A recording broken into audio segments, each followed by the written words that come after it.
गर्भवती मालकानगिरी खैरपुट ब्लॉक रे भार बुहा हेले गर्भवती कुटनी पदर बारंगाबाड़ी जाए भार बुहा होती गर्भवती रास्ता खराब जो आसी पारा ना आंबुलांस जिला मुख्य चिकित्सालय भर्ती होती गर्भवती बर्तमान एक गुरुत्वपूर्ण खबर आसी पहुंची भार बुहा हेले पुणी थे जड़े गर्भवती घटना देखा मिली मालकानगिरी जिले में ए संपर्क अधिक सूचना आम सहित अच्छा महेन्द्र पाणिग्राही महेन्द्र जो भाव में पुणी नजर देखा मिली पुणी भार बुहा हेले गर्भवती कौन रही अपडेट खबर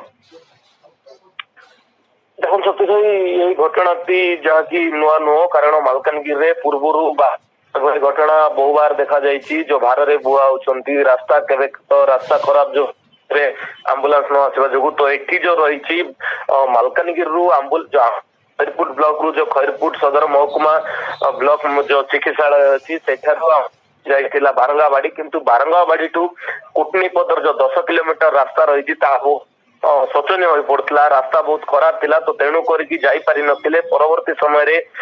लोक अच्छा परिवार लोक माने निजे एक भार तैयारी करथिले एवं भार रे जाए ताके बही बही नेतिले तापरे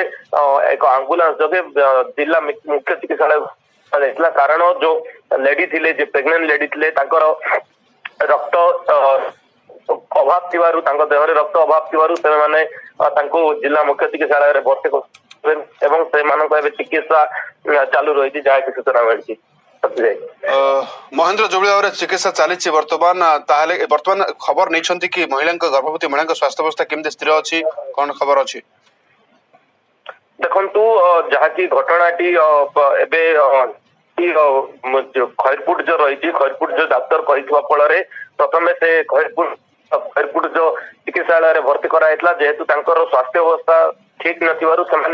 चिकित्सालय को रेफर करथिले एवं जहाँकि आमर प्रथम विजुअल देखा स्क्रीन रे न्यूज 18 ओडिया माध्यम जो स्क्रीन रे देखा जाउची जो भार रे बुआ जाउची तो बारंबार एक घटना देखा जाउची जिला प्रशासन निश्चित भाव या द्वारा टिके पूरा प्रकाश पाइबा कथा कारण खैरपुट ब्लॉक रही केवल खैरपुट ब्लॉक रे ही 5 रु 6 थर एही वर्ष जो ए पर्यंत 5 रु 6 थर भार रे बुआ ही सारलानी तो मालकानगिरी समग्र मालकानगिरी जिला रे बहुबार एभली दृश्य देखा मिलूँ किंतु प्रशासन तरफ तत्परता न प्रकाश पाइबा फल असुविधार सम्मुखीन होती। धन्यवाद महेन्द्र अधिक सूचना महेन्द्र पाणिग्राही फोन लाइन रे सूचना दूसरे पुणी भार बुहा हेले गर्भवती घटना होची मालकानगिरी जिले में घटी घटना मालकानगिरी खैरपुट ब्लॉक रे भार बुहा होती गर्भवती तापर से आंबुलांस आसी पारा ना बोली घटनास्थल को भार बुहा आंबुलांस नि बर्तमान मुख्य चिकित्सालय भर्ती करा